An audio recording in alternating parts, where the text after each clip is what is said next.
নমস্কাৰ মৰমৰ ছাত্ৰ-ছাত্ৰীসকল তোমালোকক মই আজি ষষ্ঠ শ্ৰেণীৰ ইংৰাজী পাঠ্যপুথিৰ মাই লেণ্ড কবিতাটি ইংৰাজীত ভালদৰে ৰিডিং কৰি দিম আশা কৰোঁ তোমালোকে ভিডিঅ'টো ভালদৰে চাই যাবা মাই land Sea is a rich and rare land Oh sea is a fresh and fair land Sea is a dear and rare land This native land of mine. No man than hers are braver. Her women's hearts never waver.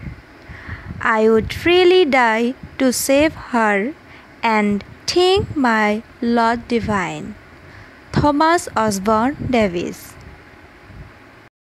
ছাত্ৰ-ছাত্ৰীসকল এনেকুৱা ধৰণৰ শিক্ষামূলক ভিডিঅ'ৰ কাৰণে মোৰ চেনেলটো নিশ্চয়কৈ like, share আৰু সাবস্ক্ৰাইব কৰিবলৈ নাপাহৰিব।